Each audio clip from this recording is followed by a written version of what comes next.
Hello friends, আমার আরও একটা ভিডিওতে সবাইকে স্বাগত। তো দেখো, বিরিয়ানির চালটা অনেক দিন আগে এনে রেখেছিলাম, তো কিছুতেই রান্না করা হচ্ছিল না। তো আজ ভাবলাম বৃষ্টি হচ্ছে আর পার্লারটা একটু আগেই বন্ধ করি। তো পার্লারটা একটু আগে বন্ধ করে আমি চলে গেলাম বাড়িতে, আর যাওয়ার পথে নিয়ে গেলাম একটু মাংস। তো বিরিয়ানি রান্না করতে যেহেতু একটু সময় বেশি লাগে, তো আমার না হয়ে ওঠে না, কারণ আমার পার্লারটা বন্ধ করতে করতে অনেকটা লেট হয়ে যায়। তো তারপর অত লেট করে বাড়িতে গিয়ে আর এনার্জি থাকে না বিরিয়ানি রান্না করার মতো। তো কী করি, বিরিয়ানি খেতে ইচ্ছা করলে দোকান থেকে কিনে খাই, বাড়ির সামনেই দোকান আছে। আর না হলে শর্টকাট যা রেসিপি হয় সেগুলোই রান্না করে খেয়ে দিই, তারপর ঘুমিয়ে পড়ি। তো দেখো, এর মধ্যে আমি কিন্তু পেঁয়াজগুলোকে ভেজে নিয়েছি, আর এই যে মশলাটা কষিয়ে নিচ্ছি। আর মাংস তো আমি আগেই ম্যারিনেট করে রেখেছিলাম সমস্ত রকম মশলা টশলা দিয়ে। এই যে মাংসটাকেও এবার আমি দিয়ে দিলাম কড়াইতে।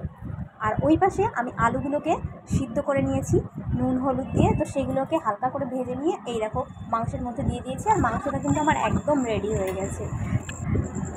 একদম প্রথমেই কিন্তু আমি বিরিয়ানির চালগুলোকে ভিজিয়ে রেখেছিলাম জলে, তো সেগুলোকে এবার গরম জলের মধ্যে দিয়ে দিলাম। আর গরম জলের মধ্যে হাঁড়িতে দিয়ে দিয়েছি গোটা গরম মশলা, দুটো তেজপাতা। আর এই দেখো চালটা দেওয়ার পর অনেকটা হয়ে এসছে। তো এবার আমি এটাকে জল ঝরিয়ে নিয়েছি। তো জল ঝরিয়ে নেওয়ার পর দেখো, আমার কাছে একটা মিষ্টির হাঁড়ি ছিল, সেটাকে আমি রেখে দিয়েছিলাম বিরিয়ানি করবো বলে। তো সেটাকেই এবার আমি ইউজ করছি। তো আর মাটির হাঁড়ির নিচে কিন্তু আমি মাটি দিয়ে নিয়েছিলাম, মানে এমনি মাটি যেটা হয় সেটা লাগিয়ে রেখেছিলাম আগে থেকে।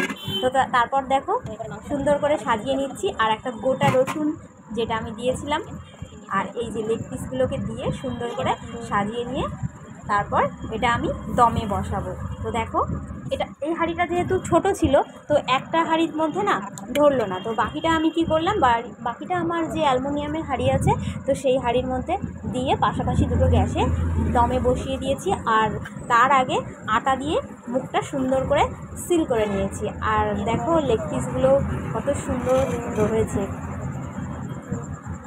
তো একদম শেষে দেখো অল্প পরিমাণে মিঠা আতর আর 2 ঢাকনা গোলাপ জল দিয়ে এটা গার্নিশিং শেষ করে দিলাম। তো তারপর দিলাম একটুখানি ঘি। তো এরপর হাঁড়ির মুখটা আটা দিয়ে সুন্দর করে সিল করে দিয়ে আমি গ্যাসে বসিয়ে দিলাম। ঠিক এইভাবে 10 মিনিট হলো। তো তারপর আরও 10 মিনিট চাপা দিয়ে রাখার পর হাঁড়ির মুখটা দেখো সিল খুলছি। তো কেমন হলো তোমরা অবশ্যই কমেন্টে জানিও। তো এই দেখো মাটির হাঁড়ি যেটা, সেটার ঢাকনা তোলা হলো। তো ভেতরটা সত্যিই অসাধারণ হয়েছিল, খেতে কিন্তু খুব সুন্দর হয়েছিল, একদম বাড়ির মতো দারুণ টেস্টি হয়েছিল। আর এই দেখো অ্যালুমিনিয়ামের যে হাঁড়িটা বসিয়েছিলাম, তো সেটাকেও আমি সিল খুলে নিলাম। এরপর দেখো কলাপাতার প্লেট। তো কলাপাতার প্লেটে আমি বিরিয়ানিটা দিলাম সবাইকে খেতে। তো বিরিয়ানি দেওয়ার পর সব নিয়েছি, চটপট চটপট খেতে শুরু করে দিল। আর দেখো আলাদা একটু গ্রেভি আর কষা মাংসও তুলে রেখেছিলাম। তো এই দেখো সবাই খাচ্ছে কলাপাতার প্লেটে, আমিও খাচ্ছিলাম। তো সত্যি অসাধারণ হয়েছিল খেতে। তো আরও গরম বিরিয়ানি আর কলাপাতার প্লেট, মাটির হাঁড়ি, তো সব মিলে একটা দারুণ ব্যাপার। তো বৃষ্টির দিন, বাইরে কিন্তু বৃষ্টি হচ্ছিল। আর এই যে দেখো রসুনটা যেটা নিয়েছিলাম, তো সেই গোটা রসুনটা কিন্তু পুরো রসুনটাই আমি খেয়ে নিয়েছিলাম। তো বাকিরা কেউ রসুন খাবে না, তো সেজন্য আমাকেই খেতে হয়েছিল। আর আমি রসুন খেতে ভালোবাসি।